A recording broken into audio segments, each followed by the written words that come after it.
The Crimson Circle Show, welcome.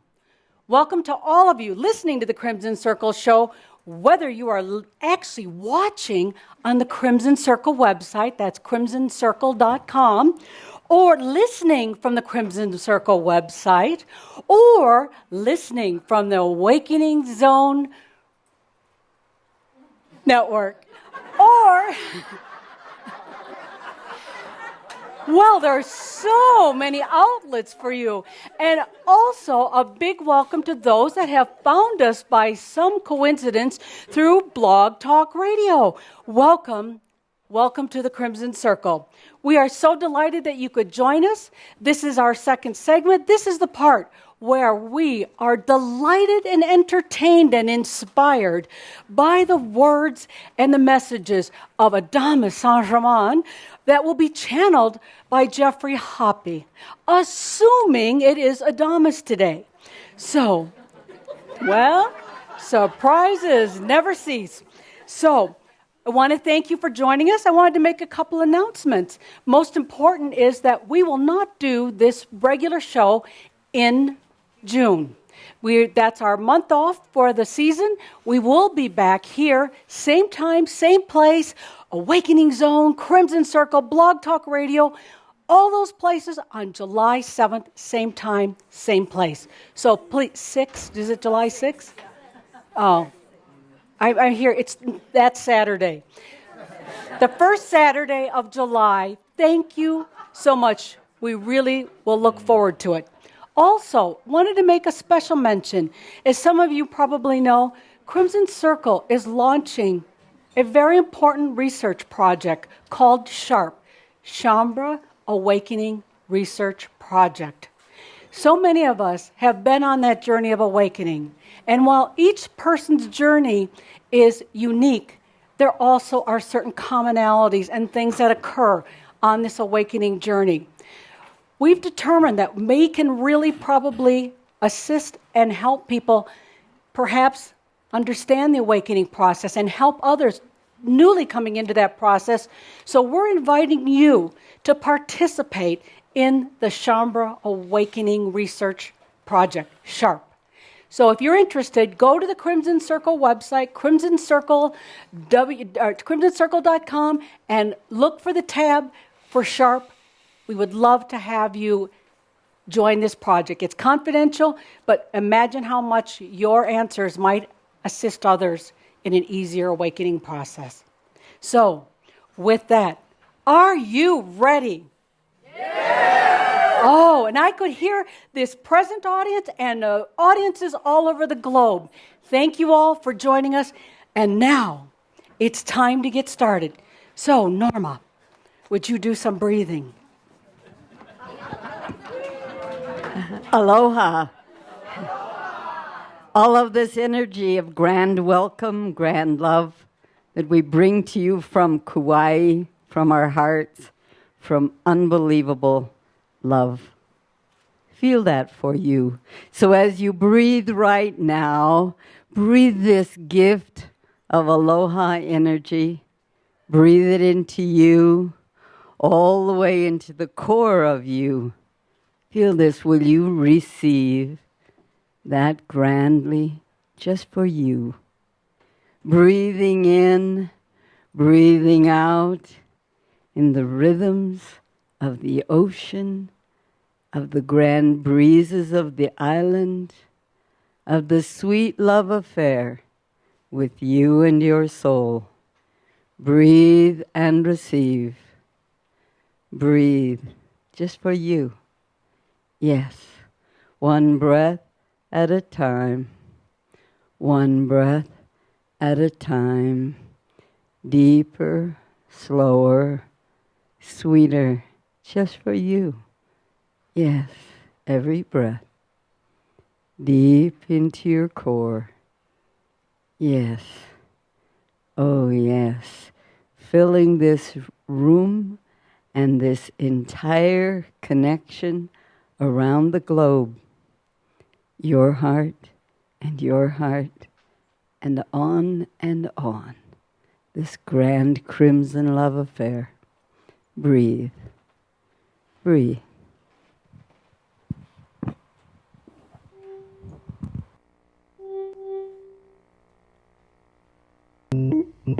Sun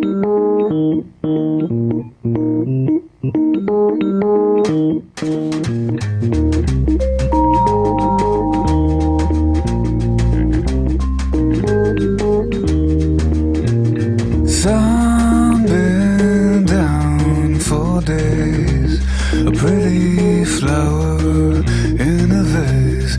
I slip her by the fireplace, a cello lying in its case.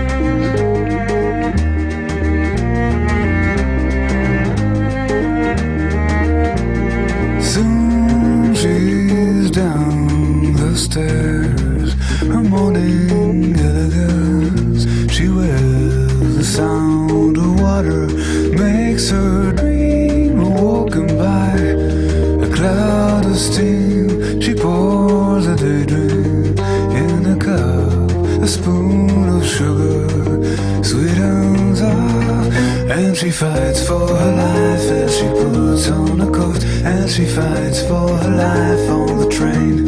She looks at the rain as it pours, and she fights for her life as she goes in the store with the thought she has caught by a thread. She pays for the bread and she goes. Nobody knows.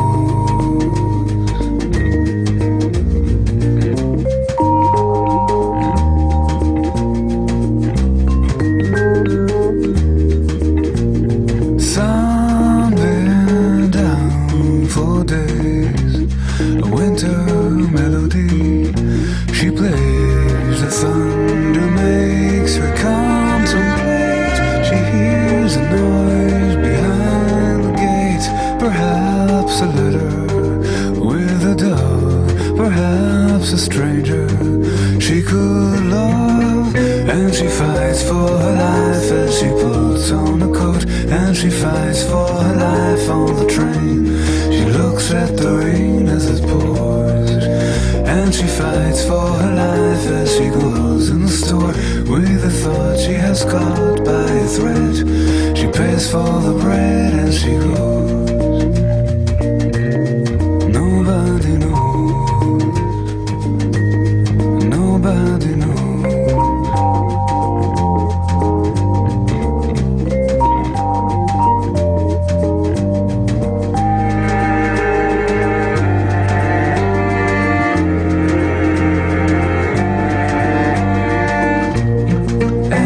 She fights for her life as she puts on a coat, and she fights for her life on the train. She looks at the rain as it pours, and she fights for her life as she goes in the store where the people are pleasantly strange, and counting her change as she goes. Nobody knows.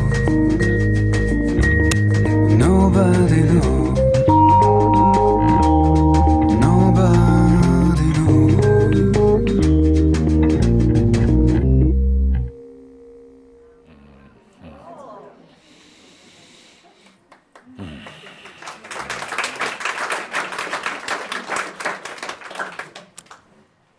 I am that I am. Adamus of outrageous service. Thank you. Welcome to Shambra. Last month, we had a bit of a rest, some entertainment for most. We had a little bit of reprieve from our normal gatherings. Today, a little bit different. No awakening show. No, we're going to get right into some new twists and turns. So let's take a deep breath as we launch into this Shoud. Ah, yes. You'll be begging me for more awakening shows after today. Interesting outfit, dear Linda Visa. Can they see you back home? I mean, way back home. Go ahead and stand up so the entire angelic family can see what happens when you come to Earth. You take on a few lifetimes. And who are you today? Super Shambra. Super Shambra, adorned in gold. Yes. Good. To be or not to be? That was the question. To be or not to be? Whether it is nobler in the mind, yes. Whether it is nobler in the mind to suffer. Does anybody know the rest? Little shakes. The slings and arrows of outrageous fortune. And? Know the rest? That was it? Let's take a deep breath. To be or not to be, that was the question. The question was asked by Hamlet. Should I live or should I die? What's the use?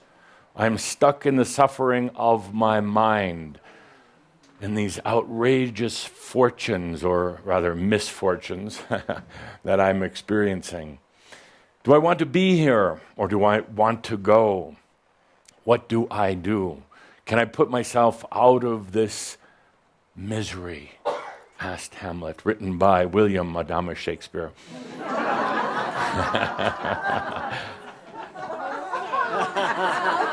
You laugh.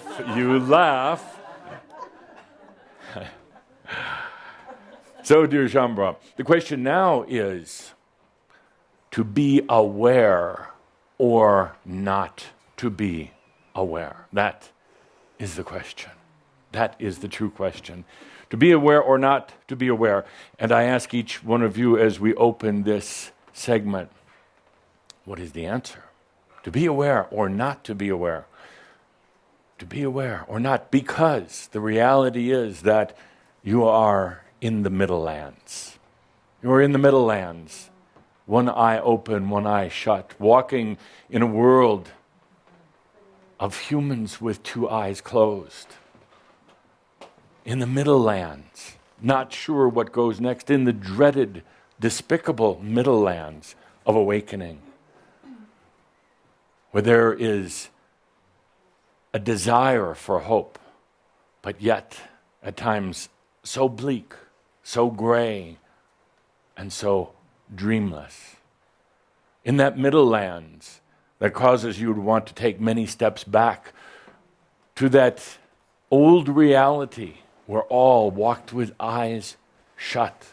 And you now walking in the Middle Lands amongst your fellow humans, one eye open. How do you explain to them what awareness is? The blind man, the blind people, the blind group of humans, and just one eye open you have. How do you explain to them when they beg and beckon for you to come back to that old reality, to that old place of no awareness? You with one eye open and one eye still closed. How do you explain awareness to those who have both eyes closed? How could you possibly explain sight to those who are blind? How could you possibly explain what it is to have some deep inner churning of the soul and the heart? To want to move quickly out of the old ways and the patterns of humans, but yet not knowing where you're going to. How do you explain to those with no sight whatsoever? How do you explain the world you are leaving without knowing the world that you are entering? In the Netherlands, in the Middle Lands of awakening, that's exactly where you are. You have no idea that the words I speak to you are of truth or just of some another delirious mind. You have no idea if there is such a thing as an ascended master. You're in the Middle Lands, but you know in your heart that you cannot go back to the world of the blind, to the world of the unaware. And even though you try to do that at times, you try so desperately to return back to that place from where you came, but you can't go back with one eye still open. You can't seem to close both of them. So here you are, drifting on an endless sea, drifting on this sea of troubles, not knowing whether you are aware or unaware, not knowing what comes next, and what do you have to resort to. Not words that others say, not simply the hope that's in your heart. What you have to rely on is you and only you. What you have to rely on goes far beyond the mind, because the mind is the strangest of all the aspects. Let it out, my dear, let it out. The mind is the strangest of all the aspects. You can no longer rely on the mind. It has deceived you. It has created illusions that it has had you believe to be real, when in your heart you know they are not. What you have to rely on is you, but yet unsure of who you are. Still trying to find you in this endless sea of troubles.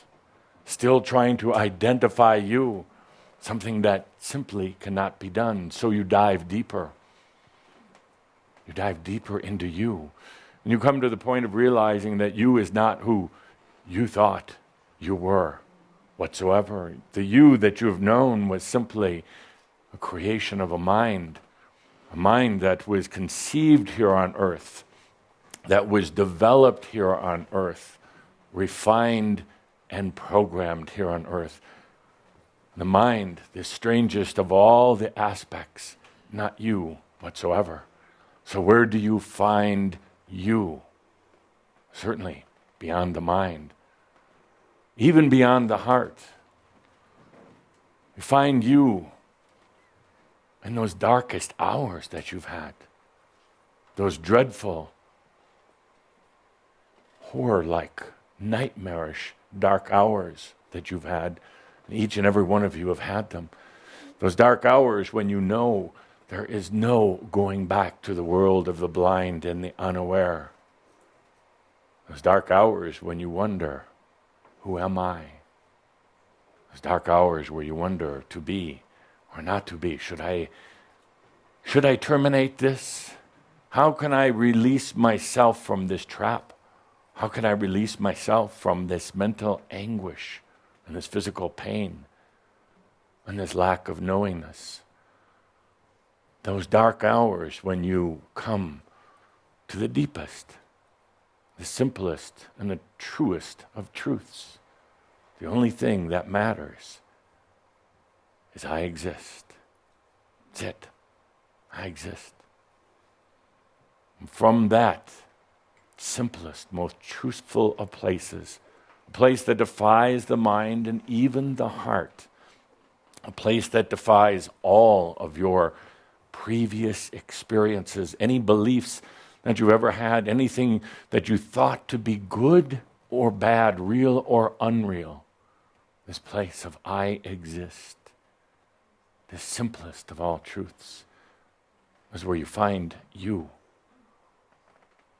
Not surrounded by anything, anyone else. Not confused by the world of the blind, not confused by the world of your mind, or your desperate attempts to save an identity of yourself. In that simplest of places, I exist, is where you start to hear the beat, the rhythm of your soul. I exist. Therefore, I am. It's all that matters. All that matters. To be aware or not to be aware, such a torturous question, such a torturous middle land you find yourselves in. But, my dear friends, you feel, you have felt, even if it is only for a moment of time, you have felt there is something deep within you. Something that doesn't rely on any other human. Something that doesn't care about your past, your health, your intelligence, your looks, or your money. been aware of a few times of that existence of the self. Sometimes it is but a fleeting moment and then disappears back into the darkness, into the abyss. But you remember, it was there. It's always been there. It never goes into the darkness or into an abyss. It is never lost. It is only you. You. Still in the world of the blind, still in a type of hypnotic living. Still wondering how to make yourself better, how to make yourself perfect. It is you that actually goes back into the darkness. Because the existence, the I am, is always there, always waiting, always knowing. It does not care if you go into your own personal crisis, into chaos, into crash and burn. It does not care because it knows you are always there, the I am. It does not care if you were a queen or a king, or if you were the richest being in all the world. It does not care if you succumb to the demons and the dragons of yourself or the others in the blind world around you, because it's always there. It doesn't care about good days or bad days. It doesn't care if you drink too much, smoke too much, sleep too much, or eat too much. It does not care. It does not care if you are having emotional difficulties with others, if others are using and abusing you. It does not care. It does not care one bit about your spirituality, about your religion, about your beliefs, about your affirmations and confirmations, or any of your illusions, because it is beyond illusion. It is your existence. It's there. You've touched upon it. Perhaps when you were very young, perhaps that's what set you off sailing and searching to find how to bring it into this reality, how to bring it into your life. And although your mind has tried to take this, the simplest and most joyful of all consciousness, tried to take it and mold it to this world of the blind and the unaware, take it and mold it to what it feels its extra identity should be, it will never, ever, ever be captured by the mind, by the human identity. It can never be corrupted, destroyed. It can never be put in front of or behind anything else, including spirit. It's always there. The existence. I exist. Never forget this. Ever, ever, ever. Never forget this. In the darkest moments and in the most joyful moments. Take a deep breath. I exist. It is the truth of truths. It doesn't take anybody else to bring that into your awareness. There's only you that can do that. There is no power in it, no power whatsoever. No energy in it whatsoever. It is not surrounded by anything. It is unto itself. It is not glorified by God. It is not pampered to by the angels. It does not exist in time or space. It is the existence, the I am that I am.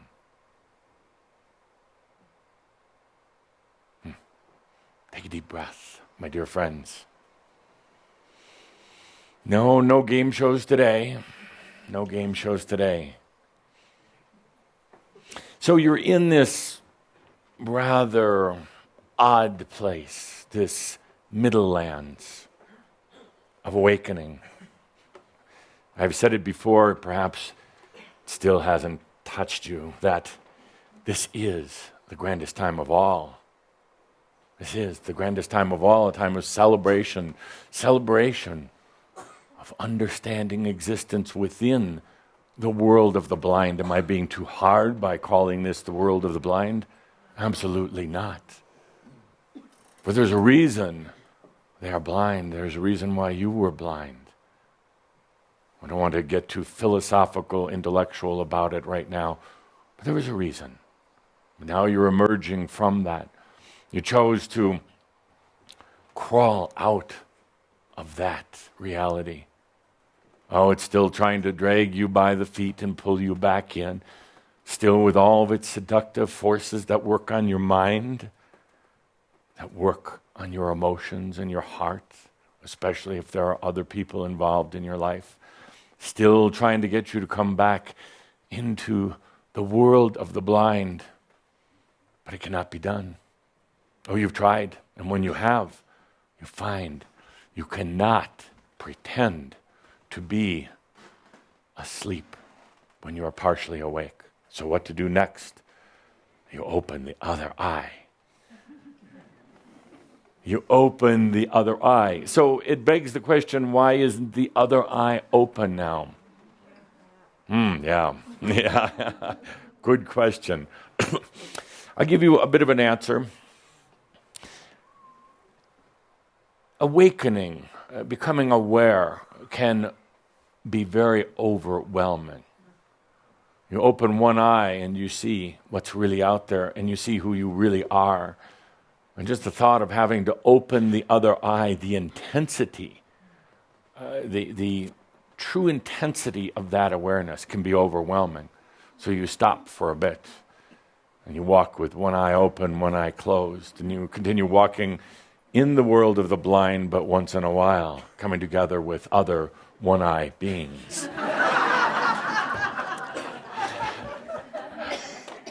And you're waiting for someone else to open that other eye first, and then to say, how was it to have both eyes open? How overwhelming, how beautiful. What did you gain? What did you lose from it? Did you die? Did you want to die when you opened that other eye? Waiting for someone else to do it, to open that other eye. But much like you, with one eye open, trying to go back into the world of the blind and explain to them what vision is, it will be very difficult, very, very difficult for one with both eyes open to explain this reality to one with one eye closed, you see. And the only thing you can do at that point as a two-eyed open being, the only thing to do at that point is to look another in the eyes, letting them see both. Words do not need to be spoken. Actions do not need to be taken. Simply letting them see into the eyes, both eyes, of an awakened, enlightened being. It's that simple. That simple. Everything that would need to be said is said in this instant, you see. It's that simple. That simple. My dear friends, this middle lands of awakening, I cursed it. I tried running from it. I tried pretending that it wasn't there. Yet I look back on it now, such a significant, beautiful, poignant time. Please enjoy it. Please do enjoy it. Because you'll look back with two eyes at some point and realize the significance of what you're doing. Really, the significance. Awakening isn't anything I'd recommend to my friends. As I said in our last conversation, awakening is cruel. It is cruel in so many ways. No, I wouldn't recommend it to my friends because then they would blame me for it once they were emerged into its depths, of course. No, so I say, please, dear friend, keep both eyes closed for as long as you possibly can. But you know, in spite of my advice to those with two eyes closed. In spite of my advice, one eye is going to awaken sooner or later anyway. One eye is going to start peeking because there's something within the eyes of the blind who can feel that others are starting to open their eyes as well. And you know how humans are. They just want to get a peek. But in awakening, there are no peaks. No. There is not a peep show in awakening. The men laugh, of course. Because once the eye starts to open, once the awareness starts to come in, you can't stop it. Once you have a little bit of awareness, it begs full awareness, full awareness. It has been my pleasure to work with all of you over these past few years as your eyes started to come open, as that one eye grew open, wide, big, as you came to this point of stopping, saying, I'm not sure it's such a good idea to open that other eye. And I would tell my friends, and I would tell Shambra, then don't. Then don't. But in spite of what I say, that other eye is going to come open. It is going to come open in spite of you. And it's going to come open because awareness desires more of itself. Awareness continues to ask for more awareness, for the dissolution of false realities, for the awareness of itself, and ultimately the feeling, the experience of love for itself. So that other eye will come open. And you can resist it. You can try to force it shut. You can go so far as to sew it shut. And it will come open. That's also the good news. That's also where we are. Somewhere in between. Somewhere in between being blind and having vision. Here we are. So that brings me to my point today of this discourse. My point today, let's title this Shoud, just so we don't have all this confusion and this hectic activity afterwards, all these Sunday morning emails, what should we name it? Here's the name. Ready? Bringers of the New Energy. Yeah. It wasn't exactly Shakespeare, but it was good. Bringers of the New Energy. My dear friends, you have gone from being the blind. You have gone from to the very depths of the human experience here on earth. And then as you started awakening, in the very early days of the awakening, you were the energy holders of this earth. Interesting job. As I said to one group recently, it's kind of like being mid-level manager. Now that's being in the Middlelands. That is a curse, I would think. Is anybody here proud of handing a card saying, I am a mid-level manager. I work in a cubicle. I thought that was funny. Don't work in cubicles. So, you were the holders of energy for quite some time, holding it for the planet, for many of you for dozens, hundreds of incarnations, the energy holders, chanting, oming, praying, kneeling, hearing confessions, doing fire ceremonies, and every other thing you could do. There was a value in it.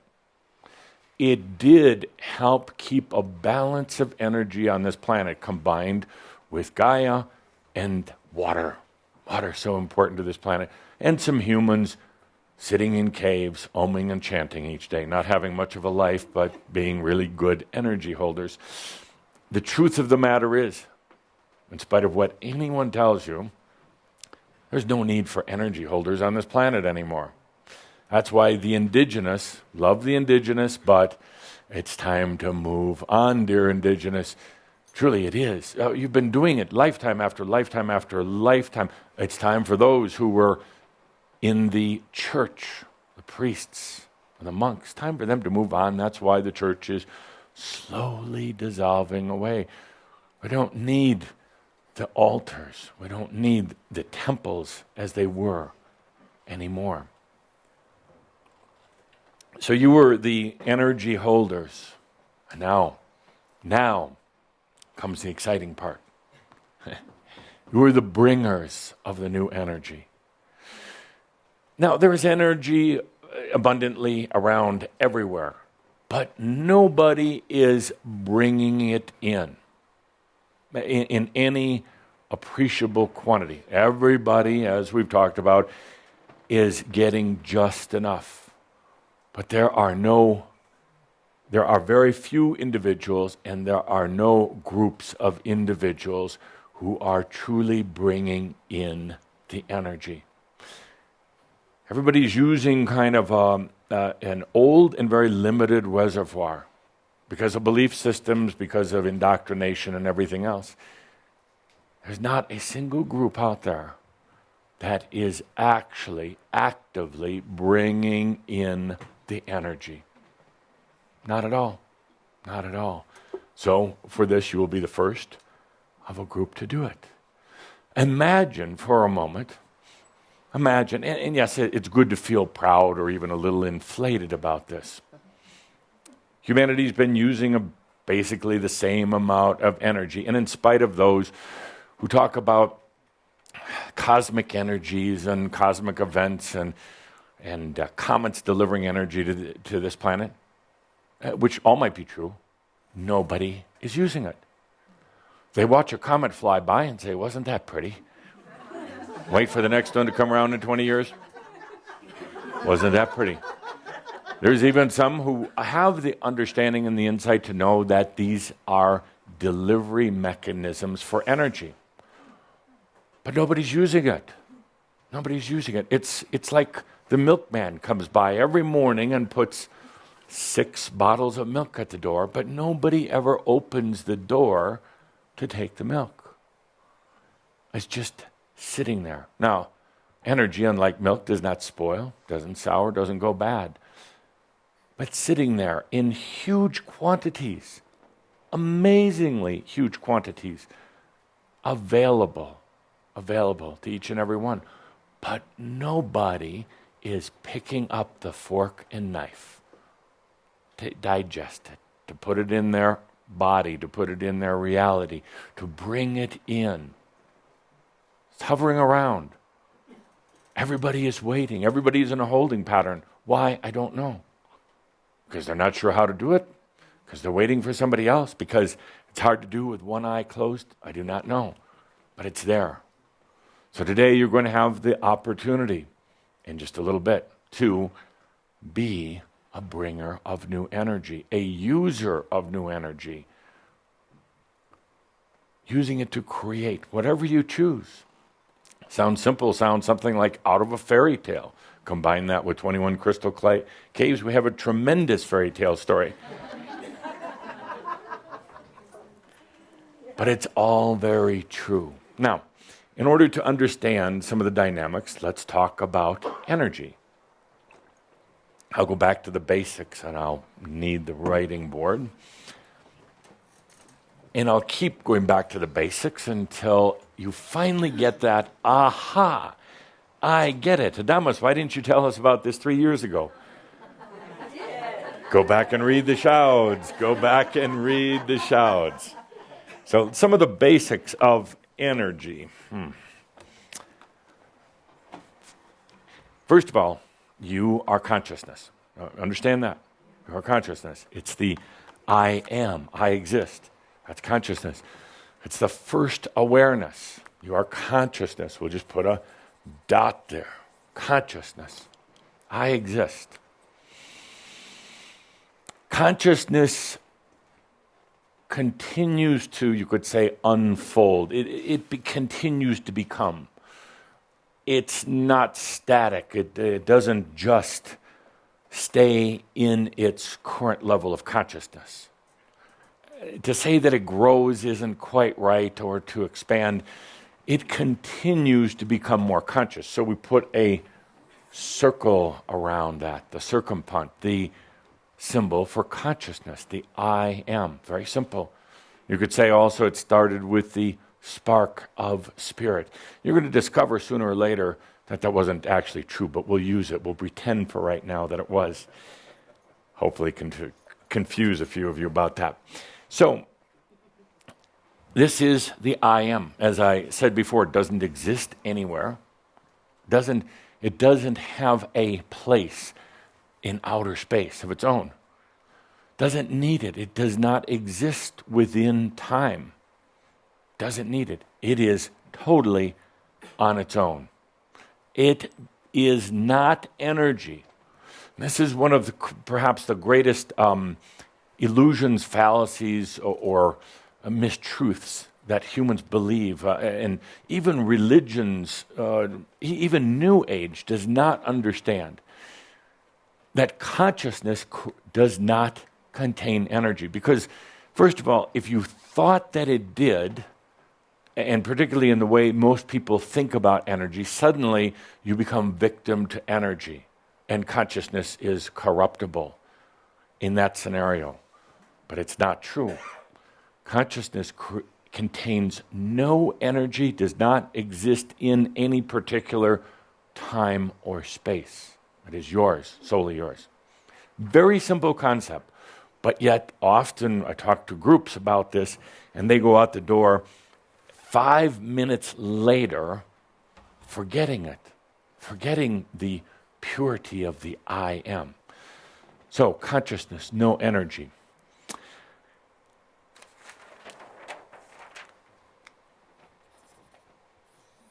Energy exists outside of consciousness, and it does exist in all sorts of dimensions. Any dimension that consciousness ever visited or imagined. Energy exists everywhere that the consciousness ever felt into or imagined into. Suddenly energy is there. Energy was created, let's call it breathed in. Energy was breathed in by the passion of consciousness. The passion of consciousness is the feeling, and I'm using slightly very human words here, but the passion of consciousness is having the sensory experience of feeling its existence. That's the passion of consciousness. Feeling that sensory, that experiential, hey, I exist. That's the passion right there. That passion of its existence, to know its existence and to feel it, created energy.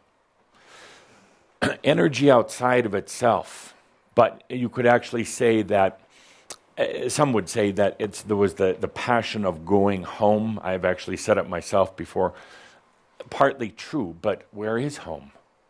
Humans like to think of home as being heaven, God, oneness, all that was, all the rest of that crap.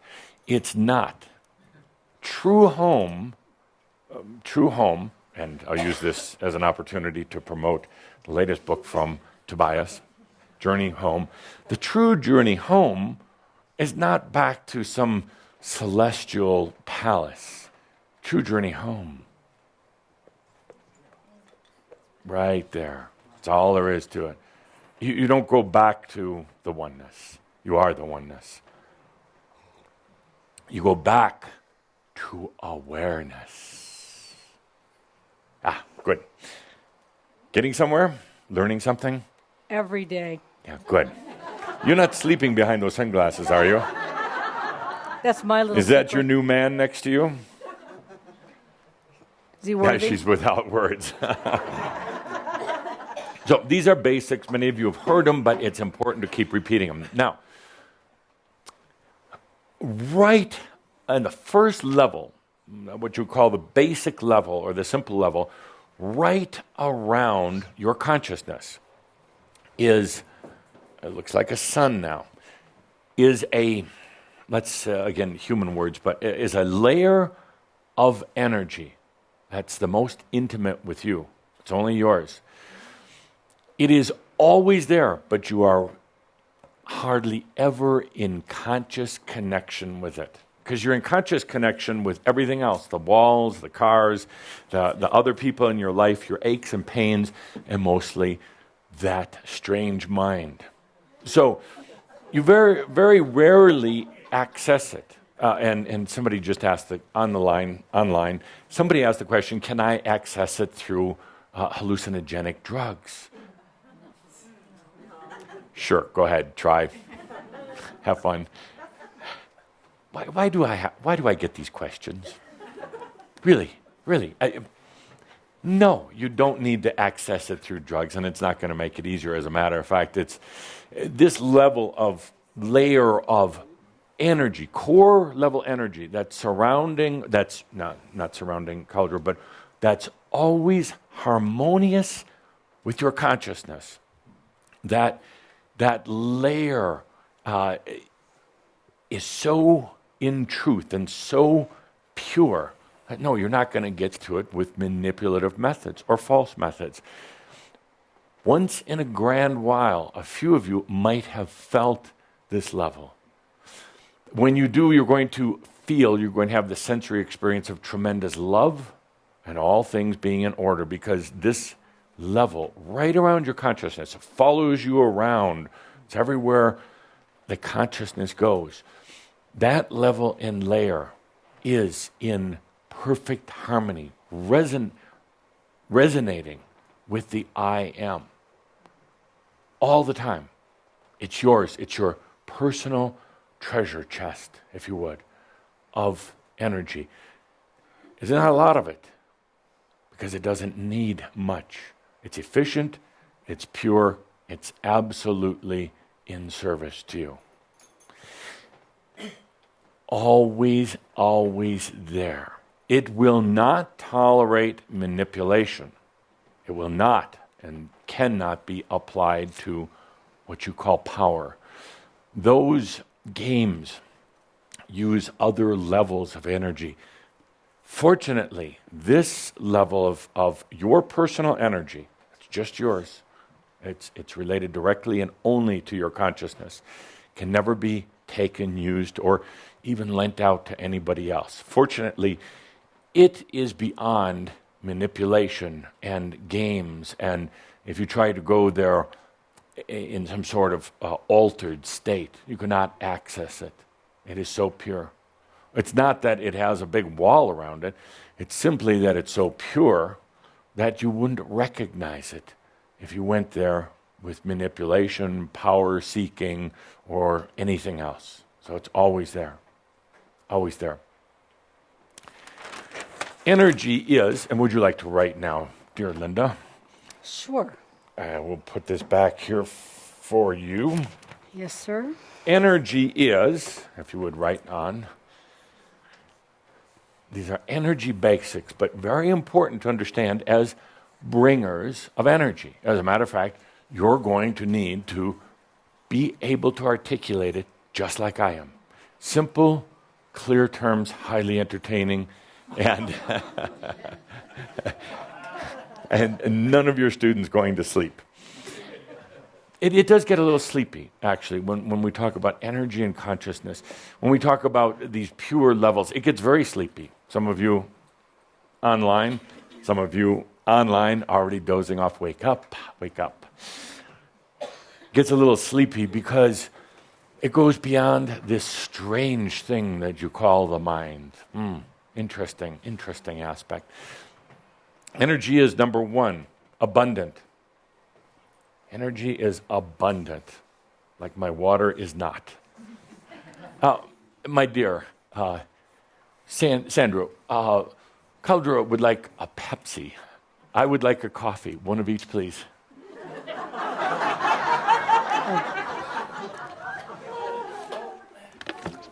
Energy is...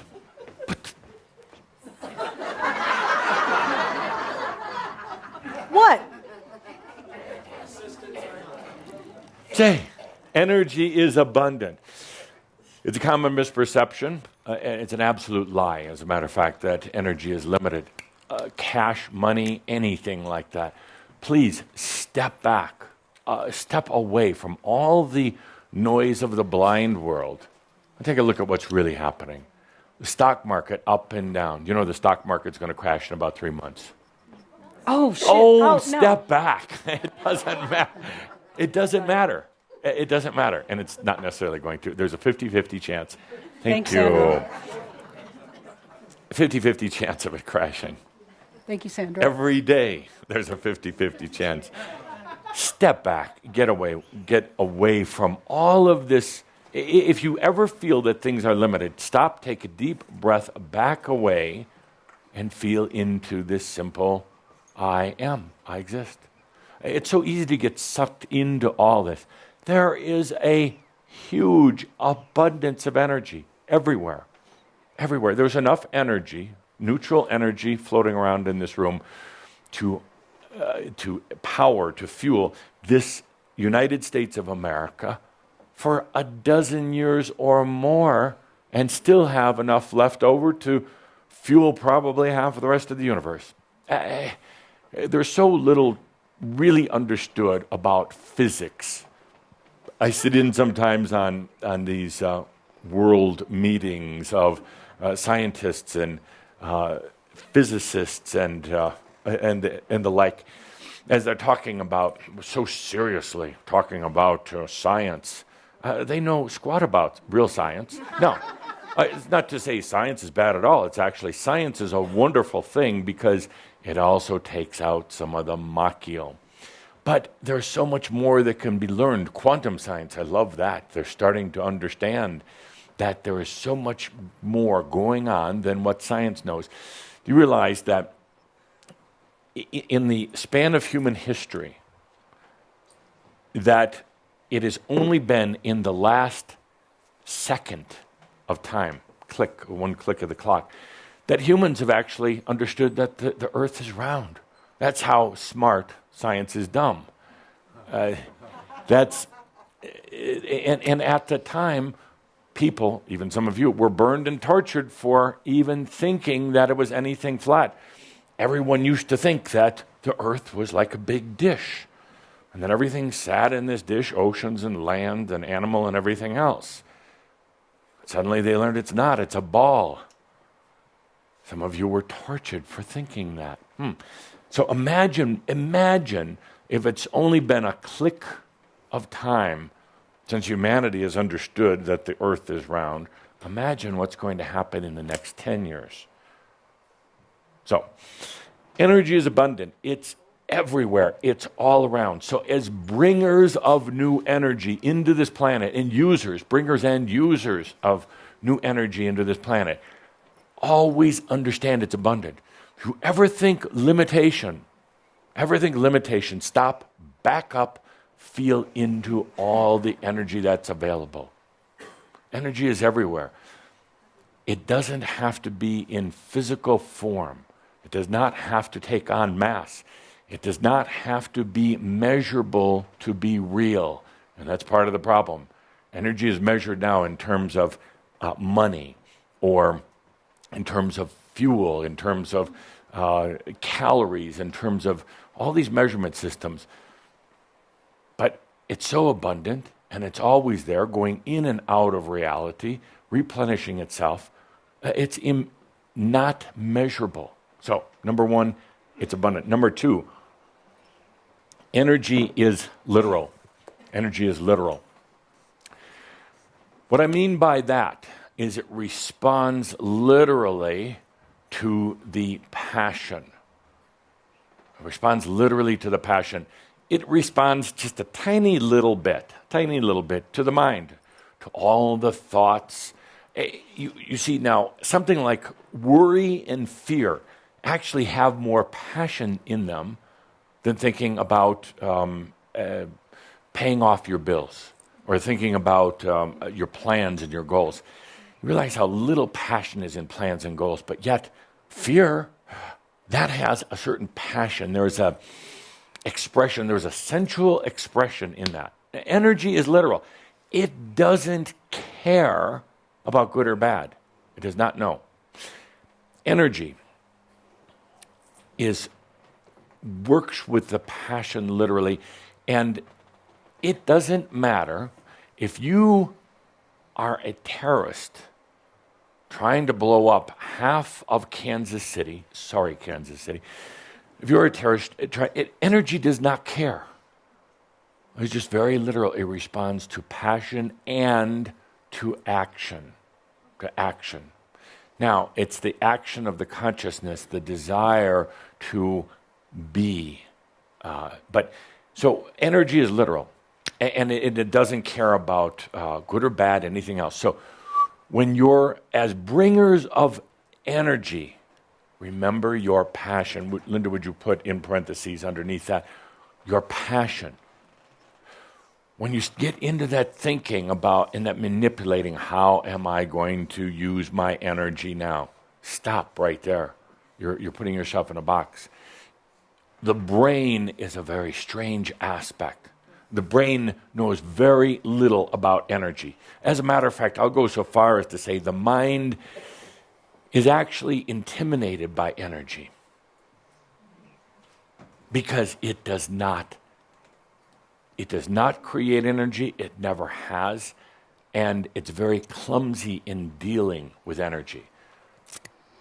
So the mind is intimidated by energy. The mind will literally restrict the level of energy that's coming into your reality because it doesn't understand it. It can't trap it. It can't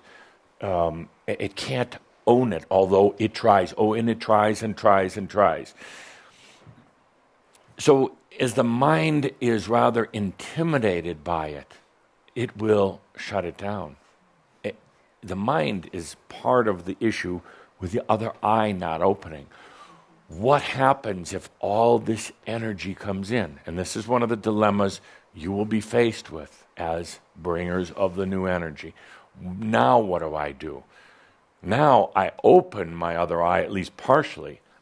Now I got all this energy coming at me, with me every moment. What do? And I already can tell you, so save your cards, letters, and emails, and your nasty thoughts. You're already going to come back to me and say, okay, as I agreed on this May 4th, 2013, I agreed to be a bringer of new energy. In other words, bring it right into my reality. And you know what, Adamus? Now I'm not sleeping at night. Yeah, waking up in the middle of the night, can't go to sleep. Got all this energy, Adamus, and I can't go to sleep. Don't complain to me. You got all this energy to work with. The mind is, let me rephrase that. The reason you sleep is to get out of your mind. And if you're not so much trapped in this mind, you're not going to need to sleep. The body actually really doesn't need sleep. No, because you can sit here, as Sart is doing, rejuvenating right now.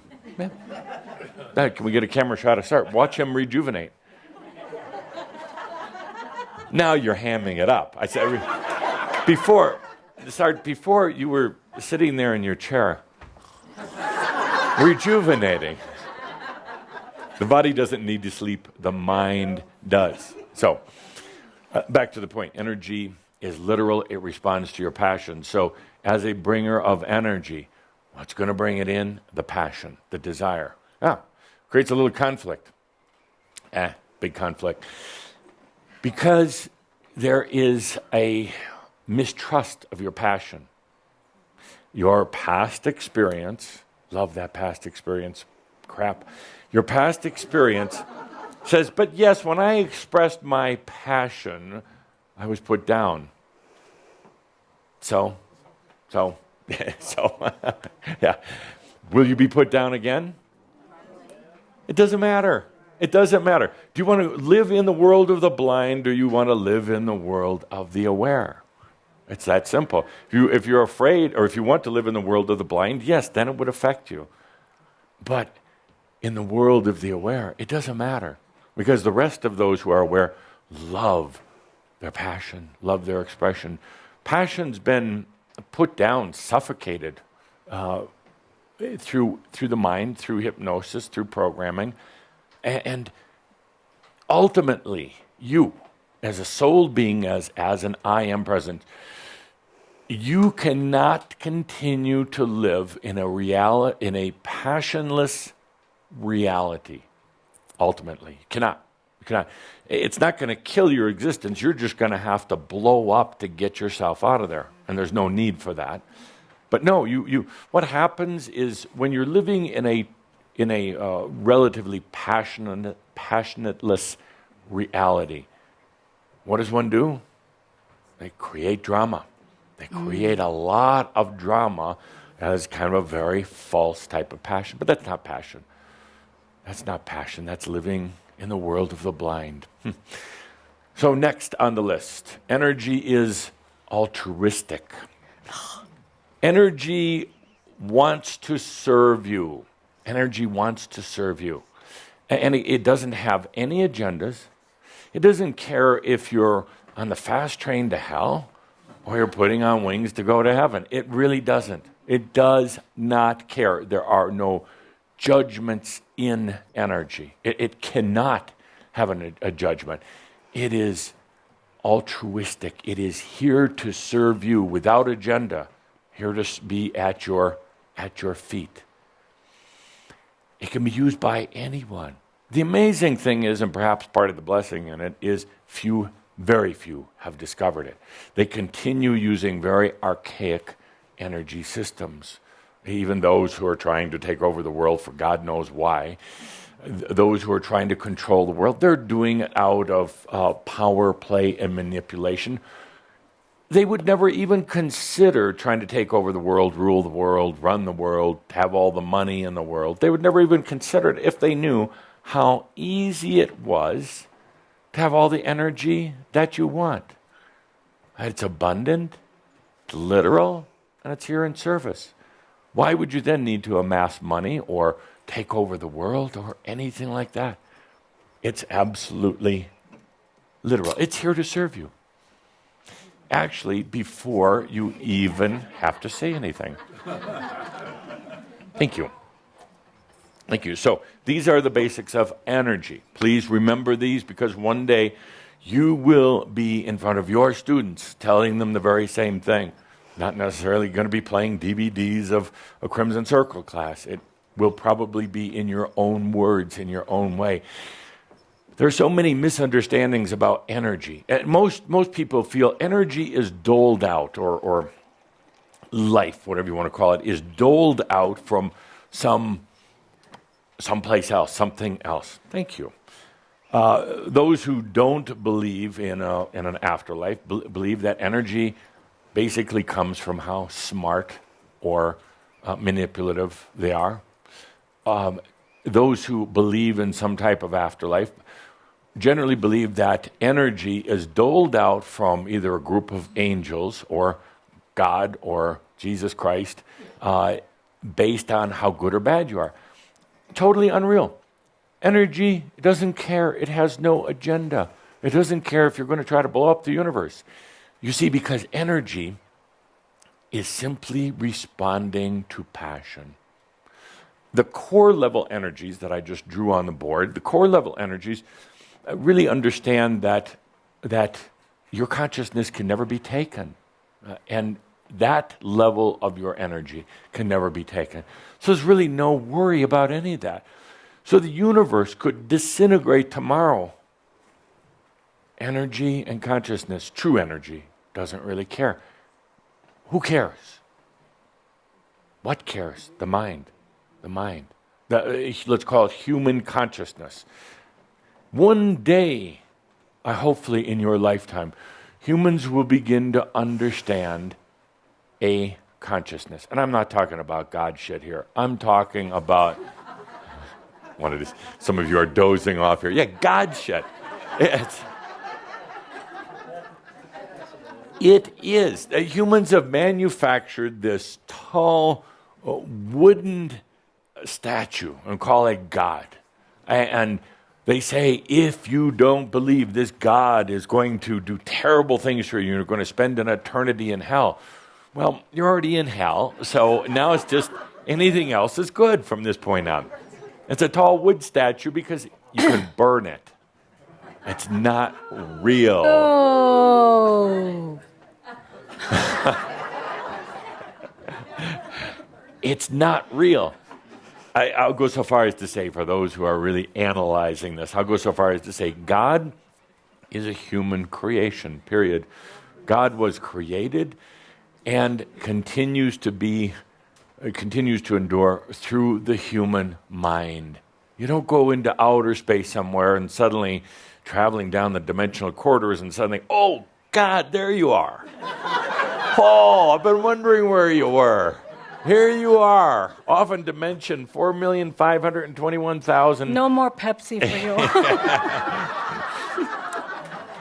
I think something else is in there.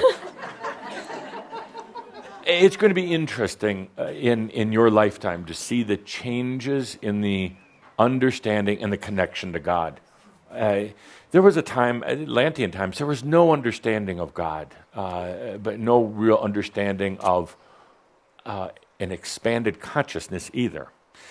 In Atlantis, there was a search for source energy, but and it was, the Atlanteans, you tried to find it in trees and woodpeckers and in stones and in the center of the earth, and when that didn't work, out in outer space.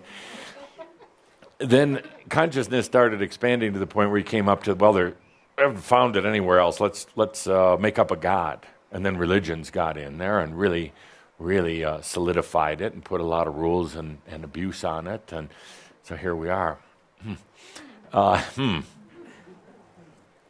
But it's going to change. You know, what holds it in place is tremendous guilt. Now, how do you handle guilt? If somebody says processing and counseling, I'm going to have to come over and spit on you.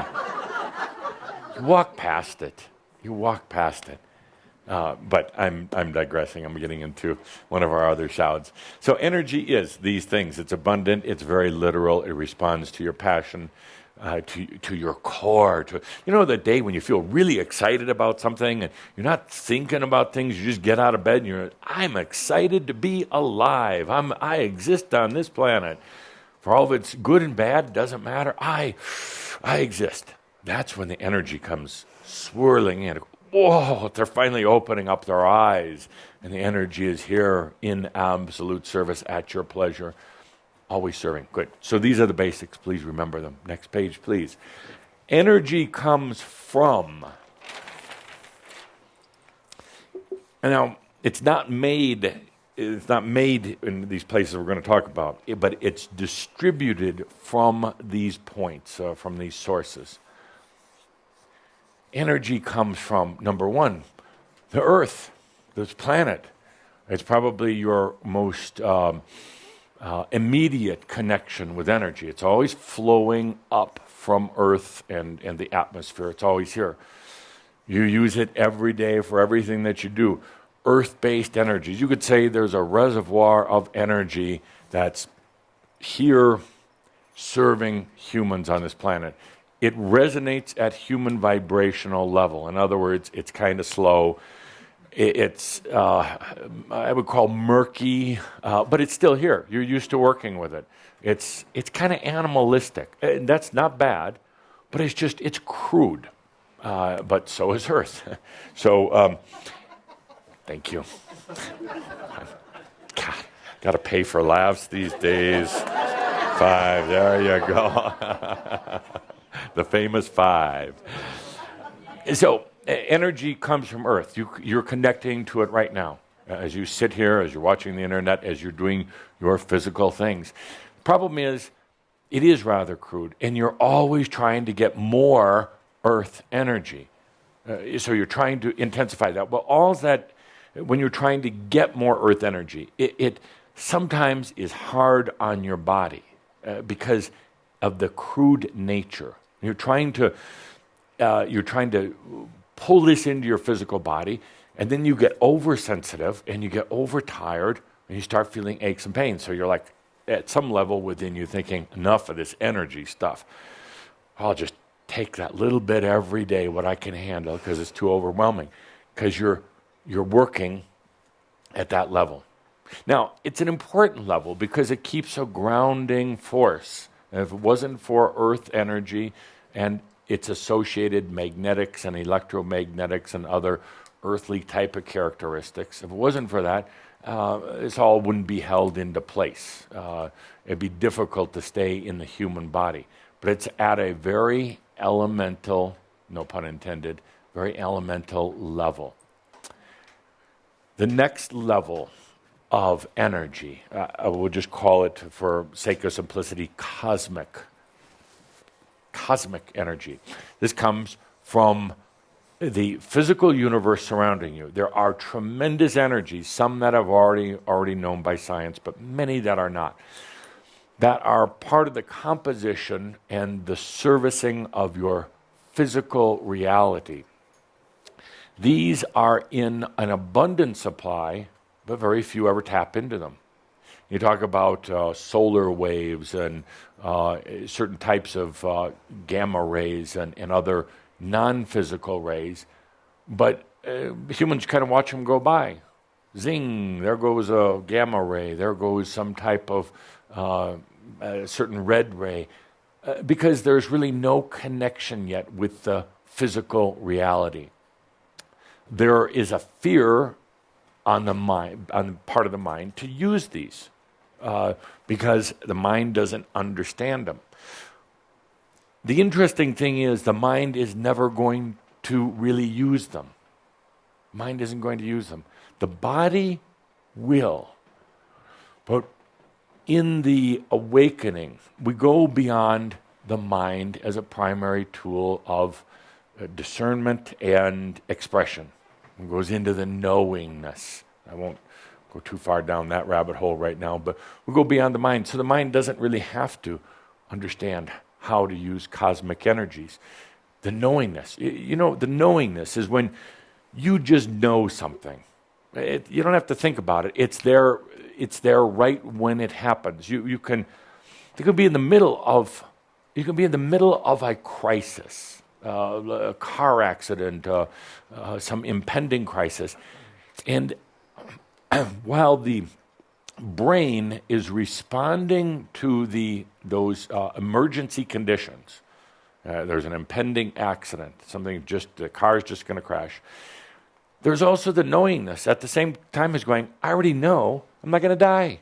I might get a little hurt. I might go to the hospital and break a leg, but I already know. It's interesting. That knowingness is emerging, by the way, and it emerges with your consciousness. And while the mind is still worried about the details and what if, and it's bringing up the fear, all in a matter of a fraction of a second, as this impending accident is going to happen, the knowingness is, I know I'm going to be okay. It's not about beliefs. It's not because of your determination or because you're thinking good thoughts. Thinking good thoughts doesn't really mean much of anything. Actually, I really encourage a lot of you to start thinking bad thoughts. It's true, because it's not real to walk around in la-la, I'm only going to think good thoughts. The bad thoughts are still there. You're just denying them. Yeah. So the bad thought, what you call a bad thought, there's really, and some of you are going to argue with me about it, there's really not a bad thought. You say, well, isn't it a bad thought to do this or that? No, it's a thought. It doesn't mean you're going to act on it. Doesn't mean it's going to pollute your system. It's a thought.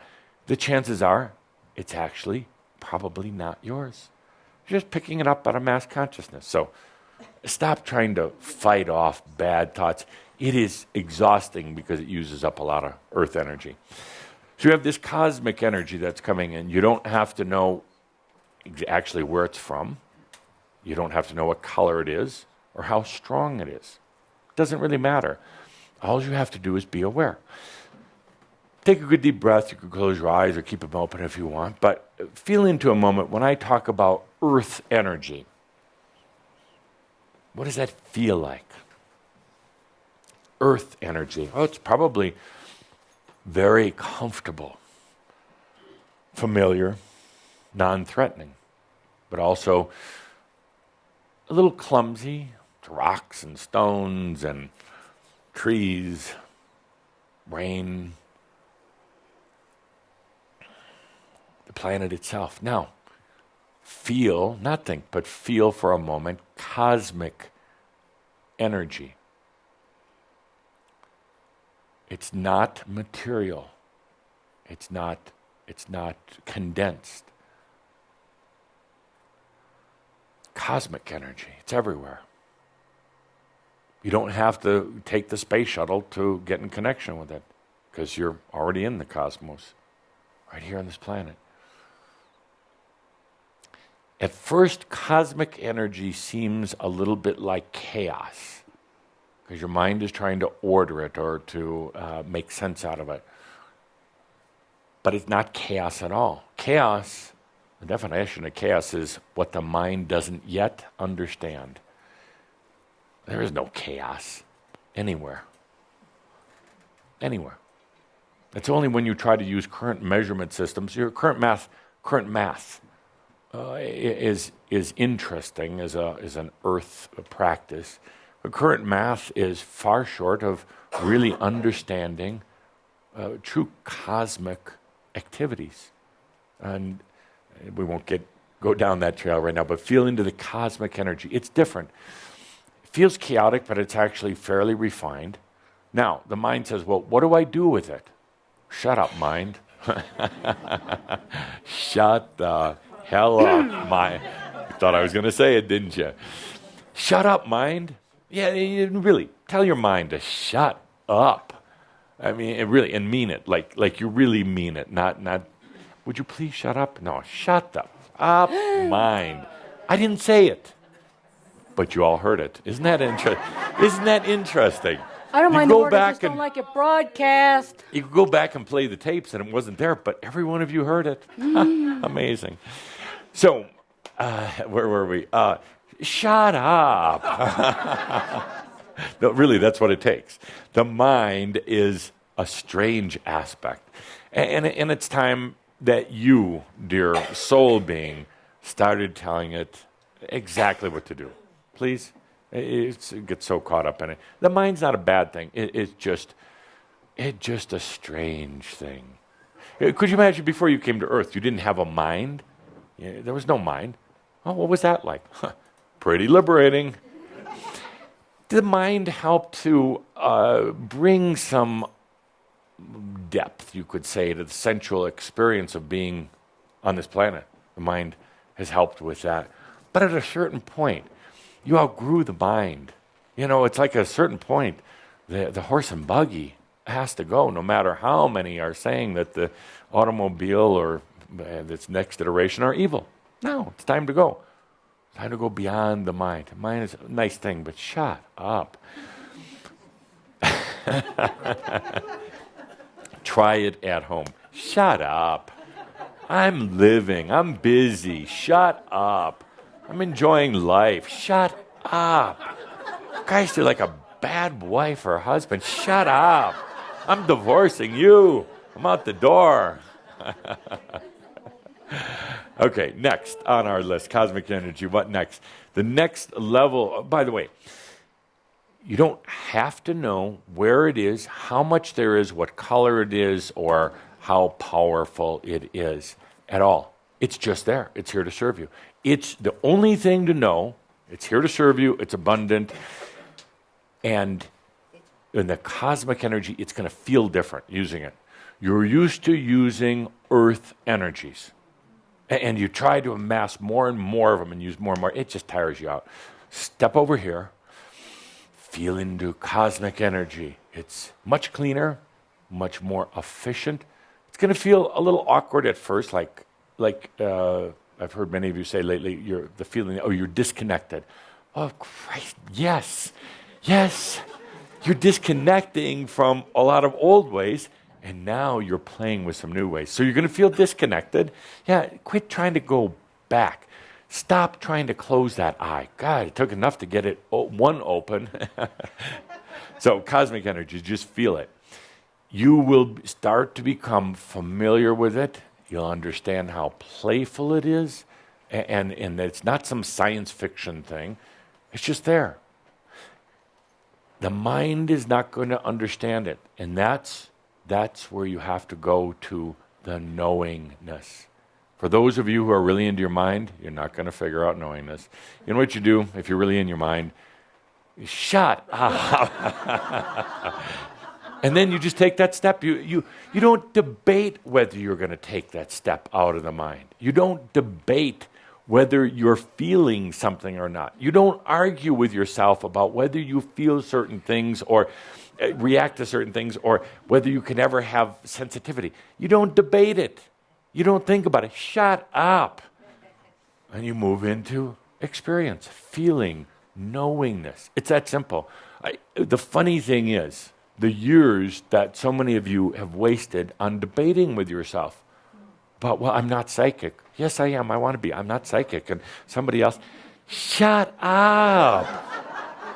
No, it's really that simple. I'm not kidding. It's that simple. You just say, no, this is, I am that I am. That's it. It's not and if you hear the voice saying, oh yeah, I hear you say I am, shut up, I am that I am. You're nothing. You're a stupid brain.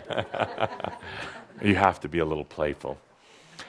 Because if you don't, you get caught in that brain. You start, well, I can't say that to myself because isn't that bad karma on me when I say shut up to my mind? And isn't that negative? Shut up.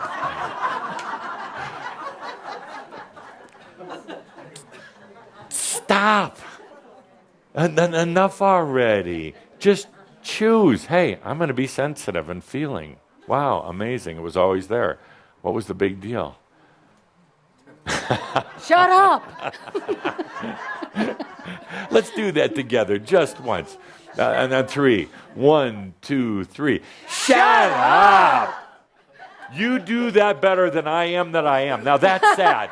That's really sad. Damn. Tobias, I'm going to get you for this.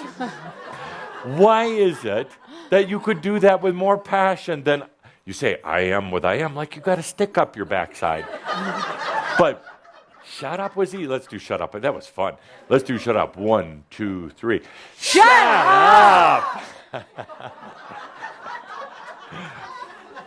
I am now going to go back in time to when I channeled the I am discourses, and we're going to just call it shut up.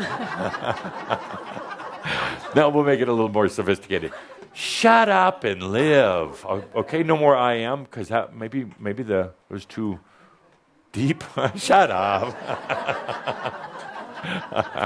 You started something. It lightens things up, really, because the worst place to have an argument is in your own mind. Ooh. I'm surprised you haven't been saying shut up a lot. You've been taking medications and alcohol. Oh, shut up.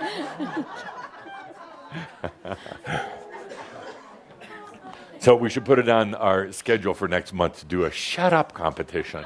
Now, how much body language how much energy can you bring in just by saying shut up in a passionate way? Huh? And we'll judge to see how much of it was earth, how much was cosmic, or the next level of energy that's available to you right now. Crystalline. Ooh. Now, please understand that these energy, these mechanisms here are strictly distribution mechanisms. The energy is not created actually in any one of these 3 levels. They are strictly distribution methods. So is it like, do you get your milk delivered at your front door? Do you go to the convenience store for it? Or do you go down to the farm and milk the cow yourself? They're just different distribution methods, different ways of getting it. Crystalline energies are very ordered. They're very aligned. The cosmic sometimes feels kind of chaotic, even though it's not. Earth, very sluggish. Crystalline will align itself with you. And crystalline has the, by the way, cosmic energies, I think we're going to have to write a book. Cosmic energies do not trump or rule earth energies at all. Cosmic energies, earth energies work independently, but cosmic cannot tell Earth what to do for the most part. So it doesn't rule over Earth energies, nor Earth ruling over it. Although Earth energies have an interesting way of almost sometimes suffocating cosmic, but it doesn't rule over it. Crystalline energies have the amazing ability to be in alignment. They tend to stay very pure. They don't get caught up in all the goings-ons and the agendas of cosmic and Earth, which tend to be more physical-oriented. Crystalline is non-physical, very pure, but it can manifest. It can come down through cosmic and Earth in crystalline forms. And that's why you have crystals that you wear that are buried in Earth and are beautiful. They are, you could say, it's the crystalline energies, not universal, it's the pure crystalline energies making their way down. It's kind of almost like a reminder that at the more core level of things, they're in alignment, they're in order. Crystalline energies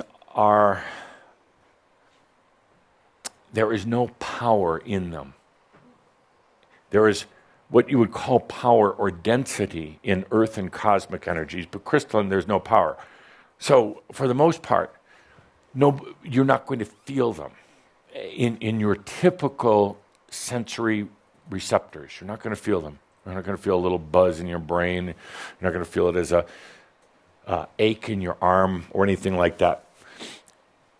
Because there's no power, there's no aggression. They're in their pure form. So most beings in the universe, most humans also, totally unaware of them, go right by. Because most beings are looking for an element of power or force. And there is none within the pure crystalline. You could argue and say that when they make their way down to Earth as crystals, they have a certain amount of power, but think in its pure form. These crystalline energies are extremely, extremely efficient. Not much is needed. There's a lot of it out there, but not much is needed. Crystalline energies came into being when the next form of energy I'll talk about, when this next form of energy desired for expression, for manifestation, for playing. So the crystallines aligned with this primary level of energy, and crystalline energies can control cosmic and Earth. Now, there are those who would say later on that I probably shouldn't be saying that because I guess you could call it kind of a secret. Because if anybody got their hands on this, that it would be a way to really mess up an otherwise messed up universe. It'd be a way for, let's call it the bad guys, to get a really potent weapon in their hand.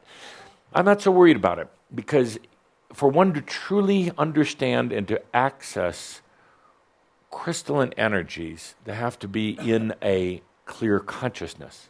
Some of you are saying, well, how come I've never really felt crystalline energies? Well, because that other eye wasn't really open. But now as it comes open, you'll be aware of crystalline.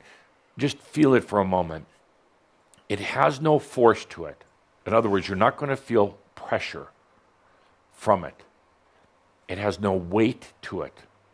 And in its purest form, it has only, having to use human terms again, it has only a hint of color. And that's not actually totally a true statement, but the best I can get with words. What you would say by color is a hint of its own character or direction. There are a multitude of different types of crystalline energies, and therefore each has a spectrum range, a color range, associated with the tasks that it loves doing. And they're all available to you. You can almost see it like a big crystalline wheel with all these different facets and all these different edges on it, and they're all available to you. And some of these crystalline energies are more adept at certain things that will serve you. To really understand the crystalline energies, to be aware of them, you have to have awareness. So that's why somebody with a really negative agenda, it'd be hard for them to access these. But crystalline energies do trump earth and cosmic. In other words, they can rule over. When they rule over, they don't dominate as in enslaving cosmic and earth. What they do is, because of their efficiency, they can very rapidly align cosmic and earth's energies with it. Now, cosmic and earth respond very quickly. They change their physics, their dynamics, everything about them, and they line into the crystalline. When I talk about 21 crystal caves of the earth, it's exactly what I'm talking about. Exactly. These are distributors, thank you. These were storage mechanisms and distributors of crystalline energies. They are not earth, and they are not cosmic. And many of you perhaps didn't feel them because you were looking for power or effect. You're looking for some sort of response, particularly through the mind. And that's probably why you didn't get it. And you also look for association. You like to associate something that you're thinking or feeling with something that happened to you in the past. It will be very difficult right now to associate with crystalline energies, because contrary to what any of you say, especially some will come later, I've been working with crystalline energies for 50 years. No, you haven't. Because you haven't. You might have been working with crystals. That's a different thing. Crystals of earth, but not true crystalline energies. Because if you had been, this world would be a different place. And you wouldn't have to be telling me that you've been doing it for 50 years and trying to impress everybody. Gesundheit. You must have sneezed over there. That's true. The master doesn't walk around telling everybody they're ascended at all. The master doesn't walk around saying, I've been working with crystalline energies for 50 years. You know why? It's like the person with one eye open, going back to the world of the blind, trying to explain what it's like. They'll never get it. So they don't try it. They don't try to tell the blind to open their eyes. They have compassion for the world of the blind and the experience that they're going through. And then when they sense that one or more in the world of the blind is trying to open their eyes, then they're there. Then they're there in compassion. But why do I try to explain the world of aware to the world of the unaware? Really, why? They're only going to kill you. That was a Jesus quote. That's one of his favorite quotes. It's true. It's one of his favorite quotes. He said right before he left, and they're going to kill you. The world of the blind wants everyone to be blind. And even if you come to them and say, but I have vision, I saw, they will say, you are of the devil, we have to kill you. Because you're intruding on our world of the blind. And we got a nice little world going. We're all blind. And we all have our little blind power spots that we deal with. So you come along and say you have eyes. You are obviously Satan. Boom. Where were we? Crystalline energy is a beautiful thing. Next. Oh, we're running out of time. Next. The next level. The one I talked about before, core energy. I'm going to call it the I am energies. The I am energy is this, what I talked about before. It is immediately in the closest proximity to your consciousness. It is the level and layer that's always there. You could say, in a way, that it is what some have called the Great Central Sun. But the Great Central Sun isn't a community thing. It's not a group thing. It's your central sun. So what happens is the consciousness attracts this legion, beautiful legion of energies immediately around it. There's nothing closer, you could say, between the consciousness, the I am, or what you call the soul, and this level of energy. It's right there. It's right there. It will then attract these other forms. It is the original energy that you created for yourself, but it is totally unlike crystalline, cosmic, or earth energies.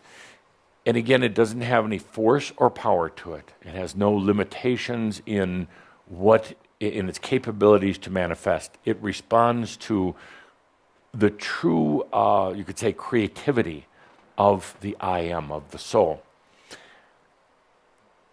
It will align other energies. I'm trying to think how to say this. It doesn't do it for you. It calls in the other energies for you. It's not what you would say would be a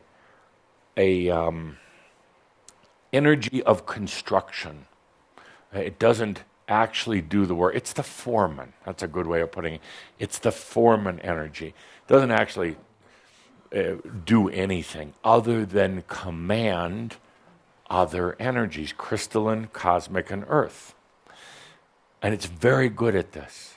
And again, it is extremely efficient. It doesn't need time. It doesn't even consume its own energy. This core energy, the I am energy, is so brilliant, it consumes no energy. It's the rudimentary energy, the foreman of all the others.